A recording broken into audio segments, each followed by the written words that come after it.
मला महाराष्ट्र नवनिर्माण सेनेचे आपले सर्व पदाधिकारी आपले लोक मला सत्तेत काही करून बसवायचे, काही करून.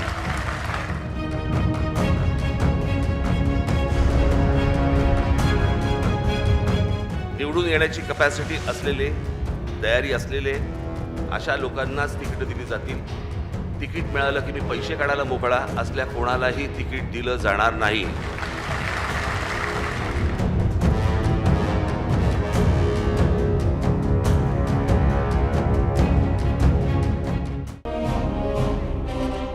आपल्या कार्यकर्त्यांना दिलेला हा शब्द पूर्ण करण्यासाठी मनसे अध्यक्ष राज ठाकरेंनी सुरू केलंय मिशन मराठवाडा.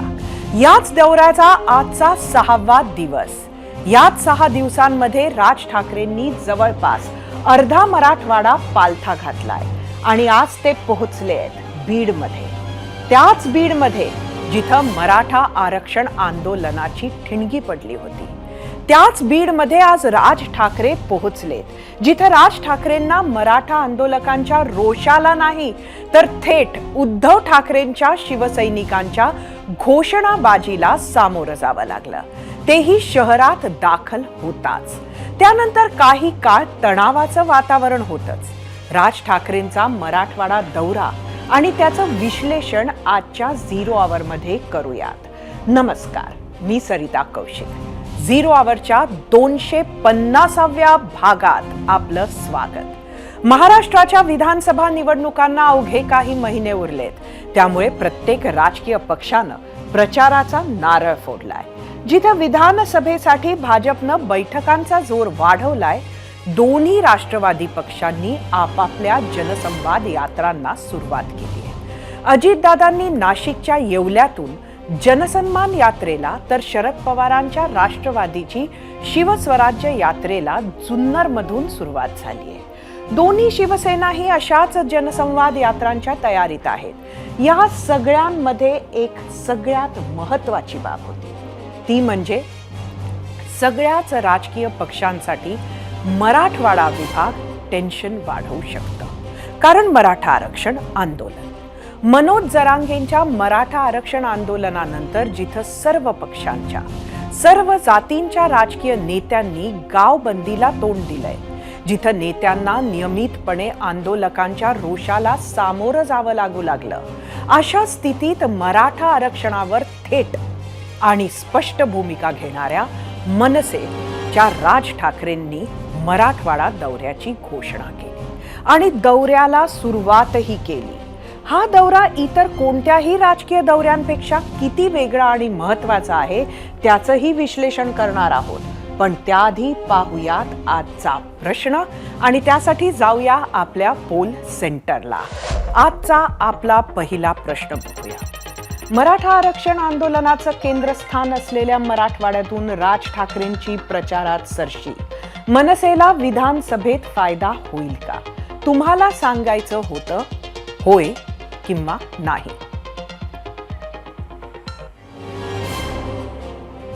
आपण अनेक वेळा 0 आवरच्या माध्यमातूनच बघितलं मराठवाड्याचं बदललेलं राजकीय चित्र. गेल्या वर्षभरात मराठवाड्यात आरक्षण आंदोलनामुळे मोठा संघर्ष उभा राहिलाय. त्याची धग लोकसभेत दिसली.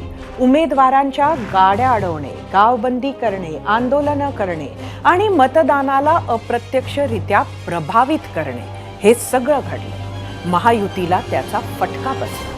आता पुढचे पाऊल दिसते ते म्हणजे प्रत्येक नेत्याला मराठा आरक्षणावरची त्याची भूमिका स्पष्ट करायला आंदोलक सांगतायत. त्याचे परिणाम सुद्धा मोठे झालेत. आता आमलेटही बनवायचे, पण अंड पण फोडायचं नाही. पॉलिटिकली सेफ भूमिका घेणाऱ्या नेत्यांसाठी ओबीसीतून मराठा आरक्षण हीच अडचण झाली आहे. त्यामुळे अनेक नेते लोकसभेत प्रचाराला गेले, पण अर्ध्यातून माघारीही फिरले. अनेकांच्या गाड्या अडवल्या गेल्या. अनेकांना गावात शिरताच आले नाही. अनेकांना वाटलं की त्यांच्या विरोधात प्रचार झाला आणि आजही त्यामुळे एखाद सभा घ्यायची आणि वापस यायचे असे चित्र मराठवाड्यात दिसतंय. राज ठाकरेंनाही लातूर, नांदेड इथे विरोध झाला, पण तो न जुमानता त्यांनी आपला दौरा जवळपास पूर्ण केलाय.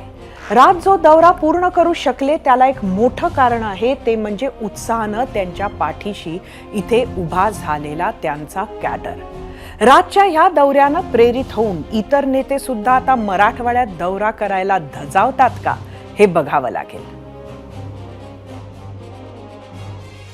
महाराष्ट्रामध्ये फार मोठा वर्ग असा आहे की ज्याला विकासाच्या राजकारणाशी देणं घेणं, ज्याला जातीपातीच्या राजकारणाशी देणं घेणं नाही। कार्यकर्त्यांमध्ये तर उत्साह आहेच, परंतु सर्वसामान्य जनतेत सुद्धा साहेबांबद्दल एक वेगळ्या प्रकारचा आदर आहे। कारण राजकारणात आता पूर्ण चिखल झालेला आहे। फक्त शुद्ध चारित्र्याचा, स्वच्छ चारित्र्याचा जर या महाराष्ट्रात कोणी माणूस असेल ते राजसाहेब ठाकरे आहेत। त्यामुळे नक्कीच बीड जिल्ह्यात आता पहिल्यांदाच एक नवासा बदल घडून येईल। बीड जिल्ह्यामध्ये 6च्या 6 विधानसभेमध्ये आमचे पदाधिकारी आणि इतर पक्षाचे लोक देखील महाराष्ट्र नवनिर्माण सेनेमध्ये येऊन निवडणूक लढवण्यासाठी इच्छुक आहेत। आज तुम्ही सांगा की राजसाहेबांना ठिकठिकाणी मराठा आंदोलक एक निवेदन द्यायला जात आहेत किंवा विरोधात घोषणा देत आहेत। राजसाहेबांनी जी भूमिका सराटीमध्ये मांडली तीच भूमिका पत्रकार परिषदेमध्ये मांडली। त्या मराठवाड्यामध्ये जो जातीपातीचा चिखल झाला आहे, या चिखलामध्ये अनेक तरुण रुतलेले आहेत आणि ते तरुण सन्माननीय राजसाहेबांकडे एक आशेनं पाहत आहेत। एक तिसरा आशेचा किरण म्हणून राजसाहेबांकडे पाहत आहेत। 2014च्या निवडणुकीनंतर CSDSनं मतदानाचा सर्वे केला होता। त्यात असे कळले होते की मराठवाड्याचा मराठा वोटर हा सर्वात जास्त त्यावेळच्या एकत्रित शिवसेनेच्या पाठीशी आहे। त्याला बाळासाहेबांची नामांतराच्या वेळेच्या भूमिकेची पार्श्वभूमी पण आहे। त्यानंतर जर हा मराठा वोटर कोणाला साथ देत होता तर तो पक्ष होता शरद पवारांचा राष्ट्रवादी, आणि त्याच्या खालोखाल भाजपला इथे मराठा मतदान झाले होते। खरं तर जेव्हा उद्धव ठाकरे काँग्रेस बरोबर गेले तेव्हा राज ठाकरेंना मराठवाड्यातील ही रिकामी झालेली स्पेस घेता आली असती, पण तसे झाले नाही। आता प्रश्न आहे की इतक्या हिमतीनं हा दौरा हाती घेतलाय त्या राजना आता मराठा मतं मिळतील का, ते सांगता येणं खरं तर कठीण आहे। कारण आरक्षणावर राजनं इथे येऊन आपले परखड मत मांडले। अगदी जरांगेच्या उपोषण स्थळी जाऊनही आरक्षणाबाबत आपले मत स्पष्ट मांडले होते। परखड मत मांडण्याची हिम्मत राज यांनी दाखविली असली तरी आजच्या ऑमलेट आणि अंड परिस्थितीत ही पॉलिटिकली करेक्ट भूमिका आहे का, हा सवाल आहेच। बरं, जर जातीपातीच्या पलीकडे जाऊन राजकारण करायचे असेल तर जो आरक्षण विरोध त्यांचा असायला हवा होता, त्यांची भूमिका बघता तो मात्र दिसत नाहीये। आणि त्यामुळेच स्पष्ट परखड बोलणाऱ्या राजला एकीकडे मनोज जरांगे आणि दुसरीकडे लक्ष्मण हाके असे दोघांच्याही टीकेच्या धनी व्हावं लागलंय। या दौऱ्यामध्ये त्या ठिकाणच्या विधानसभेची परिस्थिती माननीय राजसाहेबांनी जाणून घेतली। त्याच पद्धतीने ह्या विधानसभेमध्ये आपल्याला कसं विजयी व्हायचं आहे हा कानमंत्र देखील राजसाहेबांनी पदाधिकाऱ्यांना दिलेला आहे। येत्या निवडणुकीमध्ये मराठवाड्यातून महाराष्ट्र नवनिर्माण सेनेला प्रचंड घवघवीत यश मिळेल, यामध्ये कुठलीही शंका नाही। त्याच पद्धतीने या दौऱ्यामध्ये माननीय राजसाहेबांनी पक्षाचे निष्ठावंत जे महाराष्ट्र सैनिक आहेत त्यांना राजसाहेबांनी उमेदवारी देखील जाहीर केली। ह्यामुळे देखील खूप प्रचंड मोठ्या प्रमाणामध्ये मनसेला यश मिळेल। मराठवाडा दौऱ्यावर असलेले राज ठाकरे आज सकाळी परभणीत पोहोचले। नांदेड, लातूर मध्ये मराठा आंदोलकांचा रोष पाहता परभणी पोलिसांनी मनसेच्या आजच्या बैठकीपूर्वी प्रत्येक कार्यकर्त्याची तपासणी केली आणि त्यानंतरच कार्यकर्त्यांना सभागृहात बैठकीला जाऊ दिलं। कुठलाही अनुचित प्रकार घडू नये यासाठी ही खबरदारी घेण्यात आली। त्यानंतर संध्याकाळी 5च्या सुमारास राज ठाकरे बीडमध्ये पोहोचले। यावेळी ठाकरे पक्षाच्या शिवसैनिकांनी त्यांची गाडी अडवण्याचा प्रयत्न केला। राज ठाकरे कुणाची सुपारी घेऊन आले असा सवाल करत ठाकरे पक्षाच्या कार्यकर्त्यांनी घोषणाबाजी सुद्धा केली। यावेळी काही काळ तणावाची परिस्थिती निर्माण झाली, पण पोलिसांनी जिल्हाध्यक्ष गणेश वरेकरांसह 8 जणांना ताब्यात घेतलं। दरम्यान मनसे कार्यकर्त्यांनी राज ठाकरेंचं जल्लोषात बीडमध्ये स्वागत केलं। राज ठाकरे आज आणि उद्या बीड जिल्ह्यातील विधानसभा निहाय जागांचा आढावा घेणार आहेत। राज ठाकरेंच्या या दौऱ्याबाबत मनसेच्या कार्यकर्त्यांमध्ये उत्साह दिसतोय। मात्र त्याआधी पाहूयात आजच्या प्रश्नावर तुम्ही दिलेल्या प्रतिक्रिया आणि त्यासाठी जाऊया आपल्या मीडिया सेंटरला. आजचा आपला प्रश्न काय होता तो पहिले बघूया. मराठा आरक्षण आंदोलनाचं केंद्रस्थान असलेल्या मराठवाड्यातून राज ठाकरेंची प्रचारात सरशी. मनसेला विधानसभेत फायदा होईल का तुम्हाला सांगायचं होतं, होय किंवा नाही. एक्सवरून पहिली प्रतिक्रिया शरद सोळंके यांची. ऋतू बदल झाल्यानंतर ज्याप्रमाणे हवामान बदलतं त्याप्रमाणेच यांच्या भूमिका बदलतात, त्यामुळेच जनता यांना महाराष्ट्रात कुठेही स्थान देत नाही. पुढची प्रतिक्रिया यूट्यूबवरून आकाश जावळे. राज ठाकरेंना निवडणुकीत 100% फायदा होणार नाही. यूट्यूबवरून वैभव भोसले. मनसेच्या सर्व उमेदवारांचं डिपॉझिट जप्त होणार. फेसबुकवरून बालाजी भोसले. राज ठाकरे मराठा आरक्षण विरोधी भूमिका घेत आहेत. फेसबुकवरूनच चेतन गावारे. नक्कीच फायदा होईल. यावेळेस महाराष्ट्र मतांसाठी राजकारण करणाऱ्यांना लांब ठेवेल. इंस्टाग्रामवरून हर्षल चव्हाण. हा शिकलेला मराठा आहे, त्यामुळे कोणाला विरोध करायचा हे कळतं.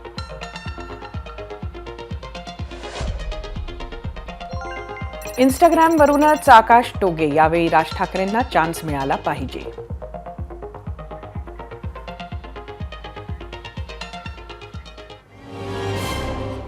मराठवाडा दौऱ्याला सुरुवात करण्याआधी मुंबईत झालेल्या मेळाव्यात राज ठाकरेंनी एक मोठी घोषणा केली होती. मनसेचे आपली लोक सत्तेत काही करून बसवायची आहेत, काहीही करून. आणि त्यांच्या काहीही करण्याच्या तयारीचा भाग म्हणूनच या मराठवाड्यात दौऱ्याकडे पाहिलं जातंय. जिथं मराठ्यांचा रोष नको म्हणून नेते जायला धजावत नाहीयेत, तो मराठवाडा राज ठाकरेंनी पालथा घातला. पण आज सामान्यतः एक पॉलिटिकल नॅरेटिव्ह घेऊन राजकारणात समोर जावे लागते. राज ठाकरेंचा दौरा झाला, पण त्यांचा नॅरेटिव्ह नक्की काय, या निवडणुकीत त्यांची लाईन जनतेसाठी काय, हे मात्र अजून कळलेलं नाही. राज ठाकरेंच्या मराठवाडा दौऱ्याचा अंडरकरंट काय, त्याचा अर्थ काय, राज ठाकरेंनी नेमकं काय साध्य केलं, याचं विश्लेषण करण्यासाठी 0 आवरमध्ये उपस्थित आहेत राजकीय विश्लेषक मृणालिनी नानिवडेकर आणि ज्येष्ठ पत्रकार सुशील कुलकर्णी. जाऊयात आपल्या गेस्ट सेंटरला. मृणालिनी आणि सुशील, आपल्या दोघांचंही 0 आवरमध्ये स्वागत आहे. मृणाल, मी पहिले तुझ्याकडे येते. कसं बघते तू राज ठाकरे यांच्या दौऱ्याकडे? एकतर आपण लक्षात घेऊ की लोकसभेच्या निकालांनी महाराष्ट्रातलं मोदीमय वातावरण पूर्णतः वेगळं आहे असं दाखवल्यानंतर राज ठाकरे यांनी स्वतःचा डाव खेळायला सुरुवात केली आहे. राज ठाकरे हे अत्यंत उत्तम नेते आहेत, उत्तम वक्ते आहेत. महाराष्ट्राच्या प्रगतीची, विकासाची एक दृष्टी त्यांच्याकडे आहे. परंतु फक्त उद्धव ठाकरे जिथे असतील तिथे न जाता वेगळ्या बाजूला जावं लागणं, या त्यांच्या राजकीय कंपल्शनमुळे त्यांना म्हणावा तसा प्रतिसाद महाराष्ट्रात मिळाला नाही. ते मेहनतीतही काही कारणांनी नंतर कमी पडले. अशा वेळेला कुठेतरी संधी दिसल्यावर आणि एक राजकीय अवकाश प्राप्त झाल्यावर राज ठाकरेंनी त्यांची भूमिका बदलली, जी त्यांनी लोकसभेच्या निवडणुकीआधी पण बदलली होती. आणि ते स्वतंत्रपणे स्वतःचं अस्तित्व चाचपडून पाहायचा प्रयत्न करू लागले. ते योग्य आहे. कोणत्याही राजकीय पक्षाला, कोणत्याही राजकीय नेत्याला ते करावंसं वाटेल. फक्त विश्वासार्हतेवर जे काही प्रश्नचिन्ह लागलेलं आहे त्याचा राज ठाकरे यांना सामना करावा लागणार आहे. तरी देखील राज ठाकरे यांनी कोणत्याही दबावात न येता स्वतःची मतं मांडणं आणि ती अत्यंत प्रामाणिकपणे मांडणं, याला काही महत्त्व आपण दिलंच पाहिजे. शिवसेना प्रमुख बाळासाहेब ठाकरे हे कधीही जातीपातीचं राजकारण करायचे नाही. त्यांनी या आशयाच्या राजकारणाला थारा नाही असं वारंवार सांगितलं. आज पुरोगामित्वाचा टेंभा भिरवणारा महाराष्ट्र जातीपातीत इतका विभागला गेलेला आहे की बंजाराच्या चहाच्या दुकानावर मराठा जात नाही आणि मराठ्याचं एखादं दुकान असेल तर तिथे अगदी कुणबी देखील जायला तयार नाही. अशा वातावरणात एका राजकीय नेत्यानं वेगळी भूमिका घेणं हे काहीसं महत्वाचं. नक्कीच मृणाल, आपण सुशीलकडे जाऊया. सुशील, मराठवाड्यातला हा सर्व संघर्ष आपण जवळून पाहिलेला आहे. आजची परिस्थिती सुद्धा आपण बघत आहात. एकंदरीत राज ठाकरे यांच्या दौऱ्याला आपण कसं बघता? मराठवाड्यावर त्याचा काय परिणाम होईल? म्हणजे राज आणि त्यांच्या राजकीय भविष्याकडे तर आपण येऊया, पण सध्या मराठवाड्याच्या समीकरणांमध्ये काय बदल येईल?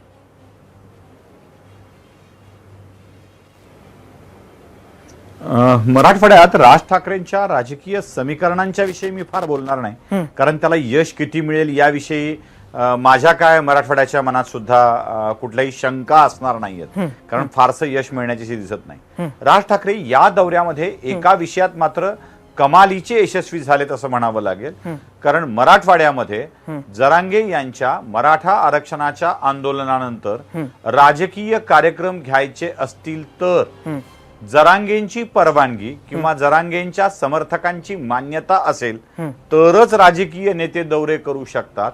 हे जे काही चित्र निर्माण झालं होतं त्या चित्राला राज ठाकरेंनी छेद दिला आहे आणि धाराशिव, लातूर, नांदेड, हिंगोली, परभणी आणि आज बीड असे दौरे यशस्वी केलेले आहेत.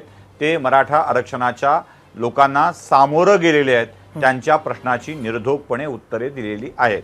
राज ठाकरेंनी राजकीय नेत्यांच्यासाठी मराठवाड्याची दारं सुरक्षितपणे उघडी आहेत हा एक संदेश दिला आहे. आणि दुसरी गोष्ट, हा जो काही प्रकार घडलाय बीडमध्ये तो मराठा आरक्षण आंदोलनातून घडलेला नाही. तो उद्धव ठाकरे यांच्या शिवसेनेनी राज ठाकरे यांना केलेला विरोध आहे. मला खरं तर आश्चर्य याचं वाटतंय की ज्या बीड जिल्ह्यात उबाठा शिवसेनेची ताकद सुद्धा काहीच नाही, एक बीड विधानसभा मतदारसंघ वगळता, त्या मतदारसंघामध्ये म्हणजे त्या जिल्ह्यामध्ये राज ठाकरेंचा जिथे फारशी शक्ती नाहीये अशांना विरोध करून एकमेकांना सहकार्य करायची भूमिका घेतली आहे की कार्यकर्त्यांनी स्वतःला प्रकाशामध्ये येण्यासाठी केलेला हा प्रकार आहे. हा जरा तपासून बघण्याचा विषय आहे. पण राज ठाकरेंच्या राजकीय यशापेक्षा त्यांनी जो राजमार्ग प्रशस्त केला आहे मराठवाड्यात राजकीय नेत्यांना जाण्याचा, मला तो अधिक ठळक आणि महत्वाचा वाटतो. नक्कीच. मृणाल, राज ठाकरेंनी खरं तर इथे आपले एक एक उमेदवार सुद्धा घोषित करणं सुरू केलं. 4 उमेदवारही त्यांनी 4 जणांची घोषणा सुद्धा केली आणि खरं तर महाराष्ट्रात ते पहिले आहेत की विधानसभेला एखाद्या पक्षाकडनं अधिकृत उमेदवारी घोषित करणारे. हे जे ते पहिले आलेले आहेत तिथे, कारण आपण पाहिलं की उशीर झाल्याचा सुद्धा फटका लोकसभेत काही पक्षांना बसला, तर आता हे जे त्यांनी पहिला नंबर गाठलाय त्याचा कुठं फायदा होऊ शकतो का? लॉंग रन मध्ये राज ठाकरे स्वतःचा पक्ष बांधतायत हे सरळ सरळ दिसतंय. बंडू कुटे असतील किंवा नागरगोजे असतील, हे जे 4 पैकी 2 उमेदवार त्यांनी घोषित केलेले आहेत ते खरंच मनसैनिक आहेत.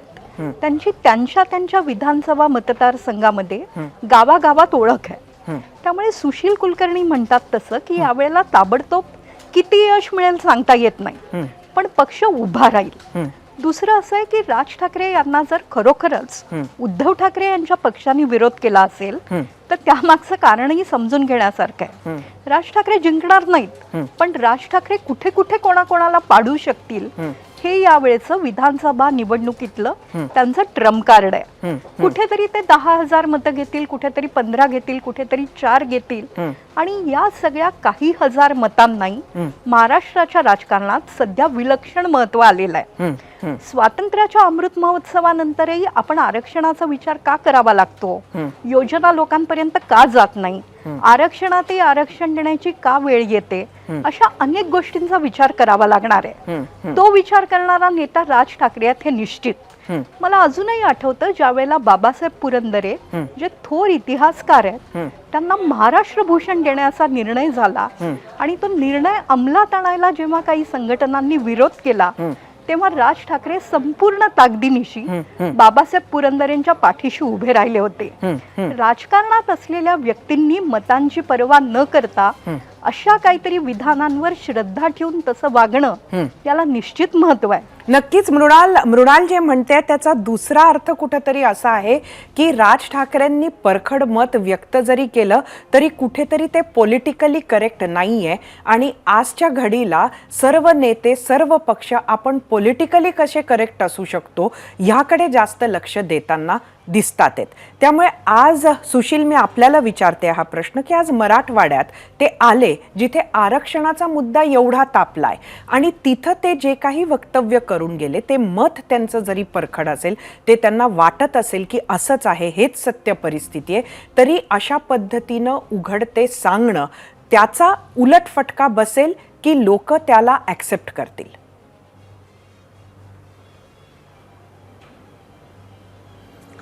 दोन्ही प्रकारे होईल. जे मराठवाड्यातले मराठा आरक्षणाचे कट्टर समर्थक आहेत ते राज ठाकरेंना विरोध करतील आणि या आरक्षणाच्याच एकूण याला विरोध करणारे राज ठाकरेंचे समर्थक बनतील.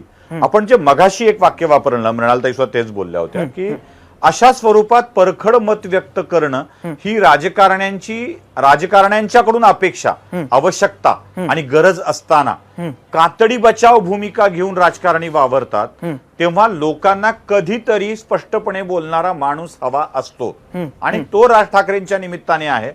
याचं एक समर्थन राज ठाकरेंना नक्कीच मराठवाड्यात मिळणार आहे. पण आपण एक गोष्ट लक्षात ठेवली पाहिजे सरिताजी, ते म्हणजे राज ठाकरे हा एक खांबी तंबू आहे.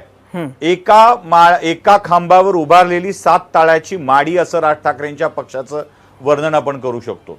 आपण आता म्हणालो की त्यांनी उमेदवारी घोषित केली आहे, त्यांनी पहिला नंबर घेतलाय, पण राज ठाकरेच्या नंतर मराठवाड्यामध्ये काय किंवा महाराष्ट्रामध्ये काय, मुंबई वगळता म्हणतो मी, या पक्षाला पुढे नेऊ शकेल, या पक्षाला विश्वास देऊ शकेल लोकांचा असा नेता आजच्या घडीला तरी सापडत नाहीये.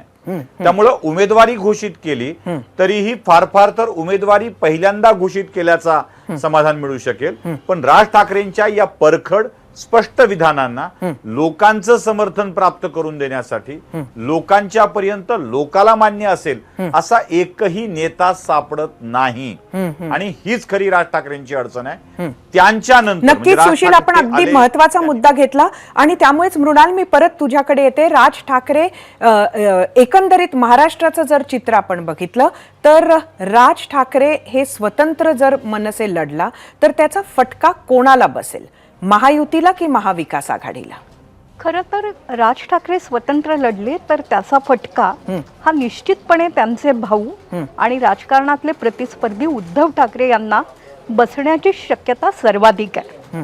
राज ठाकरे हे एकाच घराण्यातनं बाहेर आलेलं नेतृत्व आहे. आता आपण थोडं पुढे जाऊन त्या दोन्ही भावांकडे वेगवेगळ्या पक्षांचे नेते म्हणून बघूया. तेवढा टप्पा दोघांनी ओलांडलेला आहे.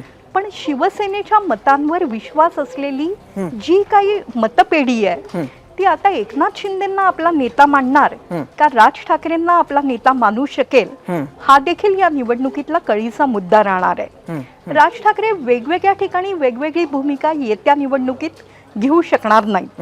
त्यामुळे त्यांना सर्वांपासून सुरक्षित अंतर ठेवून स्वतःच्या पक्षाचा भविष्यात कसा विस्तार होईल याकडे लक्ष द्यावं लागेल आणि त्या स्थितीत पेक्षाही कदाचित त्यांचा पर्याय आवडू शकेल.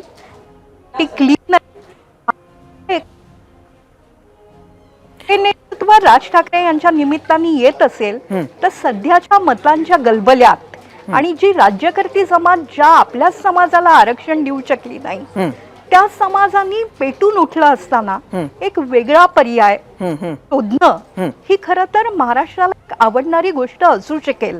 राज ठाकरे यांची अजिबात तशी तयारी नाही.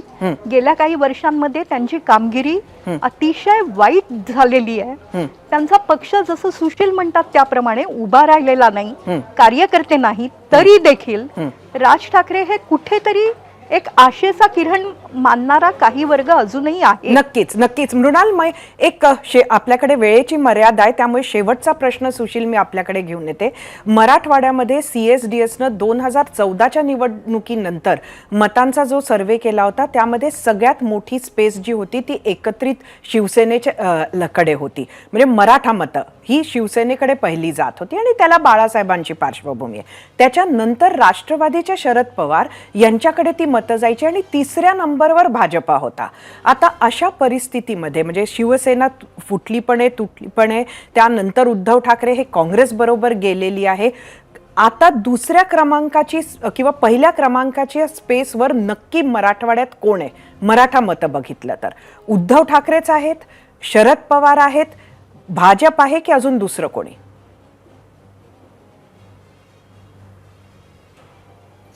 आताच्या घडीला मराठवाड्यामध्ये सर्वाधिक मराठा मतं तुम्ही म्हणताय त्याप्रमाणे शिवसेना घेत होती.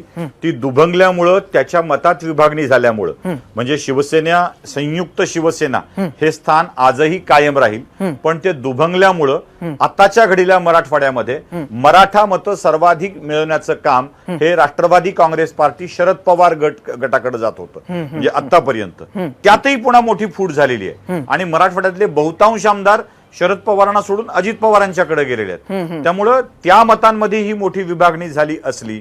आणि एक लक्षात घ्या, या सगळ्या मराठा आंदोलनाच्या लोकसभा निवडणुकीतल्या एकत्रित मतांचा आणि विधानसभा निवडणुकीमधल्या मतांचा खूप मोठा फरक होणार आहे.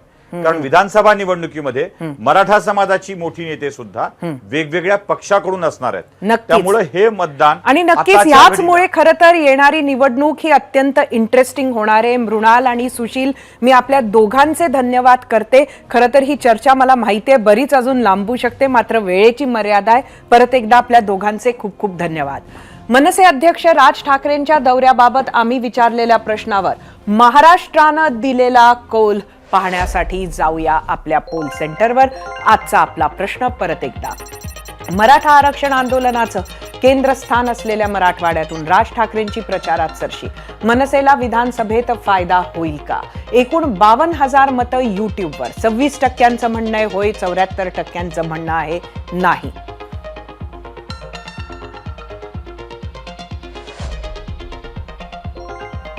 इंस्टाग्रामवर एकूण 2,000 मतं.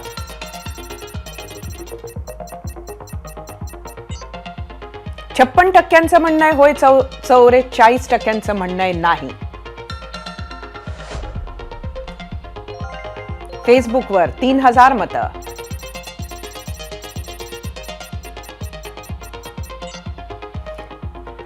%27 म्हणणं आहे होय, 73% म्हणणं आहे नाही. एक्सचा कौल 35% म्हणणं आहे होय, 65% म्हणणं आहे नाही. भूतकाळाचं सगळं ओझं, भूतकाळातील सगळा आळस, चुकलेल्या समीकरणांचे सगळे विचार झटकून मनसे अध्यक्ष राज ठाकरे कामाला लागले. विधानसभा निवडणुका जाहीर होण्याच्या कितीतरी आधी राज ठाकरेंनी मोर्चे बांधणी सुरू केली आहे. राज ठाकरे मुंबई बाहेर पडले, पण नेहमीच्या नाशिक, ठाणे, पुणे, कोकणाकडे न जाता ते थेट पोहोचले 500-700 किलोमीटर दूर मराठवाड्यात. हा तोच मराठवाडा आहे जो कोकणापाठोपाठ बाळासाहेबांच्या पाठीशी उभा राहिला. तोच मराठवाडा जिथे शिवसेना रुजली, वाढली. तोच मराठवाडा जिथे अनेक दौऱ्यात बाळासाहेबांना सोबत करण्याची संधी राज ठाकरेंना मिळाली.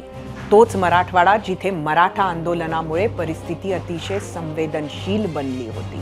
तोच मराठवाडा राज ठाकरेंनी आपल्या नव्या इनिंगची सुरुवात करण्यासाठी निवडला. हा योगायोग नक्कीच नाही, ही एक कॅल्क्युलेटेड रिस्क होती. त्यांच्या या दौऱ्यानं गेली काही वर्ष संभ्रमावस्थेत असलेले मनसैनिक आणि सुस्त पडलेल्या संघटनेला नक्कीच स्फूर्ती मिळाली असेल. हा टेम्पो ते कायम राखतात का, याकडे आपलं लक्ष असेल. एबीपी माझा, उघडा डोळे बघा नीट.